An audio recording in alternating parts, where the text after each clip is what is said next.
Салам айымдар. Бүгүнкү курс сиздер үчүн менден белектик кызык болот. Анткени бул курста силерге керектүү эң пайдалуу жана кызыктуу маалыматтар болот. Көпчүлүк косметологдор, даже косметологдор билбеген маалыматтар болот. Негизи бетке тура кам көрүү. Ал тууралуу аябай көп айтабыз, бирок баары бир 5 айымды алсак, точно үчөө тура кам көрүүнү билбейт. Экөө жасайт, бирок эмне үчүн кылып атат, эмнени кылып атат жакшы түшүнбөйт. Бүгүнкү курстун негизги максаты бул силер үчүн кам көрүү, тери, косметиканын алипесин ачуу. Демек баштадык. Тура кам көрүүнү түшүнүш үчүн биринчи теринин түзүлүшүн түшүнүшүңөр керек. Ким билет теринин түзүлүшүн? Көпчүлүк билбейт. Кээ бир косметологдорду сурасаң деле жакшы билбейт. Ошондуктан келе сүйлөшөлү. Терини биз эки чоң катмардан элестетсек болот. Биринчи катмар, бул астыңкы катмар, аны бир матрасты элестетсек болот да, сууга толгон матрас. Сууга толгон матраска жатып көрдүңөр беле? Ошондой сыяктуу теринин үстү бул базалдык мембрана деп коет, ошол матрасты жаап турган нерсе, а ичинде болсо былкылдаган гель, суу. Аны биз гиалурон кычкылын деп коебуз. Ошол гиалурон кычкылында былкылдап атайын клеткалар жашайт. Аны фибробласт деп коебуз. Биздин сулуулугубуз, жаштыгыбыз ошол фибробласттардан көз каранды. Фибробласттар эмне кылат? Фибробласттар ошол өстөрү калкып, сүзүп, жашап жаткан гелди жаратат. Ошол гелдин аты гиалурон кычкылы. Демек фибробласттар гиалурон кычкылын чыгарат. Фибробласттар дагы эмне кылат? Фибробласттар коллаген жана эластинди чыгарат. Коллаген жана эластин бул эмне? Коллаген жана эластин бул теринин ошол матрастын пружиналары. Ал матрас суу болгон үчүн жакшы болуп турат, чыйрак болуп турат, нымдуу болуп турат жана коллаген эластин болгон үчүн. Коллаген эластин пружинка сыяктуу болот да, ошол канчалык коллаген жана эластин көп болсо, ошончолук тери чыйрак, чымыр, жылмакай болуп турат. Канчалык гиалуронка көп болсо, ошончолук нымдуу болуп турат, жааш болуп турат, сергек болуп турат. Түшүнүңөрбү? Ошон үчүн фибробласттар керек. Фибробласттар гиалурон кычкылы жок жашай албайт. Алар өздөрү ошол гиалурон кычкылын чыгарат дагы, ошол гиалурон кычкылы азайып калса, өздөрү тумчугуп, аба жетпей, дем жетпей жиндүү болуп кетет. Мисалы биз балдарыбызды өзүбүз төрөйбүз, өзүбүз чыгарабыз, анан кайра эле балдарыбыз жок картайганда жашай албай калабыз. Фибробласттар ошондой да. Демек, убакыт өткөн сайын фибробласттар гиалурон кычкылын жакшы чыгара албай калат. Эрте картаюудан гиалурон кычкылы жакшы чыкпай калат. Анан эмне болот? Анан фибробласттардын иштөөсү начарлайт. Анан гиалурон кычкылынын сапаты дагы түшөт. Бул биринчи катмар. Аны матрас катары элестеттик. Гелге толгон, гиалурон кычкылына толгон матрас. Экинчи катмар ошол матрастын үстүндөгү турган клеткалар. Ал клеткалар дубалдай, кирпичтен жасалган дубалдай. 6 катмар бар. Анан катмардын клеткалары ар кандай, эң үстүндө өлүк клетка бар. Керексиз клеткалар. Бирок алар дагы керек. Аны өлүк деп коебуз, алар биздин негизги коргоочу клеткаларыбыз. Ошол клеткалардын ортосунда, кирпичтердин ортосунда цемент бар. Ал цементти май деп койсок болот да. Май бездери чыгарган май. Демек, эмне маанилүү? Демек, ошол үстүндөгү биздин кирпичтер, экинчи катмарындагы кирпичтер жакшы кирпич болуш керек. Аны болсо корнеоцит деген клеткалар эң астыңкы кирпичтин биринчи кладкасындагы клеткалар иштеп чыгат. Самое главное, астыңкы кладка жакшы болуш керек да. А үстүнкүлөр алар акырын барып өлүп жок болуп чыгып кете берет. Экинчиден, ошол кирпичтердин ортосунда, мисалы, сары кирпич, анан кара кирпич болот. Ошол кара кирпич боек чыгарган клетка, аны меланоцит деп коет. Именно ошол кирпич биздин терибиздин өңүнө жооп берет. Кээ бирөө саргыч болот, кээ бирөө кызгылт болот, кээ бирөө кара тору болот. Кара торулардыкы ошондой кара кирпичтер, кара клеткалар, меланоциттер көп. Сарылардыкы азыраак. Мисалы, орустардыкы вообще аз ал клеткаларчы.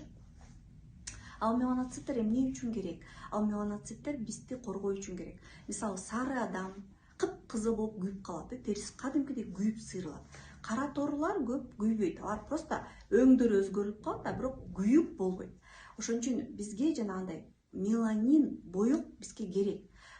Бирок кээ бир учурда ошо боек бирдей чыкпай калат, кээ бир жерге көбүрөөк чыгып калат, ошол жака так чыга баштайт. Экинчиден ошол меланоциттер туура эмес иштеп кеткен учурда, так жөнүндө дагы сүйлөшөбүз да, туура эмес иштеп кеткен учурда настройкалары өзгөрүлүп калат дагы. Кийин дайыма ошол жерден туура эмес иштеп көп именно ошол жерден, мисалы, кетип баратып баарыныкы туура да, анан бир кусочектен ошо настройкасы туура эмес иштеп калгандан именно ошол дайыма ошо такты чыгара берет. Так бир орунда болбойт, ал сыйрылып кете берет, астынан кайра күчөп чыга берет. Ошону түшүнүшүңөр керек. Анан турулуу процесси биз үчүн өтө маанилүү экенин түшүнүшүңөр керек. Мисалы, ошол гель сууга толгон матрастын үстүндө биринчи деңгээлдеги, биринчи тепкичтеги кирпичтер турат. Ал кирпичтерде корнеоцит деген клетка бар. Үстүңкү катмарындагы кирпичтерди иштетип чыгат, клеткаларды иштетип чыгат. Эгерде ошо корнеоциттер жакшы иштебесе, үстүңкү катмарындагы эски клеткалар толо берип басып салат. Басып салгандан кийин териң жаңыланбай калат, тери тез картаят. Астынан басып калгандан кийин астында гиалурон кычкылы жакшы чыкпай калат. Демек, корнеоциттер дагы туура иштеш керек. Жана өзүнө окшогон корнеоциттерди тез-тезден иштетип чыгып, эски корнеоциттарды түртүп сыртка кетириш керек. Бул дагы өтө маанилүү. Май бездер, тер бездер дагы туура иштеш керек. Эгерде май бездер жакшы иштебей калса, негизи май эмне үчүн керек? Ооба, кирпичтин ортосундагы цементти жаратат, аны ошо цементтер майланып, кирпичтер бири-бири менен бекем болгондо, кремдеги, сырттагы керексиз заттар териге терең түшпөй, терини чувствительный, сезгич кылбайт. Кээ бир адамдар, мен терим сезгич же, сенин кремдериңерди алгандан баштап бетим кургап баштады. Ой, жок. Сенин кирпичтериңдин ортосундагы майлар жакшы иштебейт. Туура эмес тамактанасың, тигини жебейсиң, буну жебейсиң, стресстесиң. Пустышка кремдерди колдоносуң, мисалы. Ичиндеги активдүү заттар жок кремдерди колдоносуң.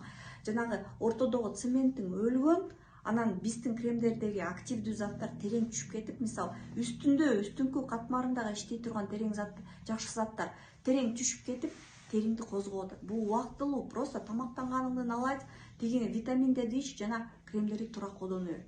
Баары нормага келет. Түшүндүңөрбү? Цемент эмнеге керек? Корнеоциттер эмнеге керек? Түшүндүңөрбү? Түшүндүңөр. Эми болсо, май бездеги май сапаттуу болуш керек. Сапаттуу деген кандай? Өсүмдүк майы сыяктуу болуш керек. Май без терең жайгашкан, анан акырын ошо трубка сыяктуу үстүнө чыгат дагы, суюк май сыяктуу. Анан беттеги коргоо барьерин түзөт. Бактериялар кирбейт, вирустар кирбейт, анан кирпичтердин ортосун склейка кылат. Нормада эмес болуп калса, нормада эмес кайсы учурда болот? Гормондор өйдөлдөй болгондо, адам стресс болгондо, мисалы, пролактин гормону өсүп кеткенде, ошо туура эмес кам көргөндө, ал тоң майдай болуп, ичинде катып калып, анан үстүнөн жанагындай эски турулбаган клеткалар басып калат дагы, эмне болот? Анан ичи шишип, кызарып, анан безетки пайда болот. Көрдүңөрбү? Ушунун баарын түшүнсөңөр эле, көп силер почти косметолог сыяктуу болуп каласыңар да, көп нерсени өзүңөр чече аласыңар. Демек, теринин астыңкы катмары, кайталап коелу, матрас сыяктуу. Ал гельге толгон. Ал гель терини нымдаштырат. Анын аты гиалурон кычкыл. Гиалурон кычкылы көп болсо тери нымдуу, чымыр болуп турат. Жаңы үзүлгөн алмадай болуп турат. Гиалурон кычкылы аз болсо тери тез картаят, анткени ичиндеги сүзүп жүргөн фибробласт деген клеткалар жакшы иштей албай калат. Алар гиалурон кычкылын жана коллагенди чыгара албай калат. Гиалурон кычкылы бул терибиздин суусу, ал бизге аябай керек. Экинчи, астыңкы катмарында фибробласт деген клеткалар бар. Ошол фибробласт деген клеткалар эмне кылат? Алар гиалурон кычкылын чыгарат жана коллаген эластинди чыгарат. Коллаген менен эластин терини чымыр, бырышы жок, тысырайган бойдон кармап турган атайын пружинка бар. Матрастын пружинасы десек болот. Экинчи катмар бул үстүңкү катмар, аны эпидермис деп коебуз. Ал катмар дуалдай көп, ичинде кирпичке окшогон клетка, 6 катар клетка. Ал клеткалар урап түшүп калмак эгерде ортосундагы цемент жок болсо. Ал цементтин аты церамиды деп коебуз. Ал цемент майлар. Ал май каяктан чыгат? Ал май биз жеген тамактан чыгып барып, май без аркылуу ошол цементке айланат. Май бездер туура иштеш керек. Эгерде май бездер туура эмес иштесе, безетки пайда болот. Эгерде май бездердеги май сапаттуу эмес болсо, туура эмес тамактангандан, стресстен, ден соолукту карабагандан, пустышка, ичинде активдүү заттар жок косметиканы колдонгондон, ичиндеги цемент туура эмес болот дагы. Силер мурдагы колдонгон косметика, ичинде активдүү заттар жок косметика сүйкөсөңөр сүйкөй бересиңер. А мисалы биздин же башка бир активдүү косметиканы сүйкөп баштасаңар, бетиңер аллергия боло баштайт. Аллергия деп койсоңор, бирок чында бул эпидермалдык барьердин бузулганын билдирет. Рахмат айтышыңар керек. Рахмат, мен демек тамактанууну туура кылышым керек, витаминдерди плюс активдүү заттарды колдонушум керек. Эми түшүндүңөр. Эми болсо териге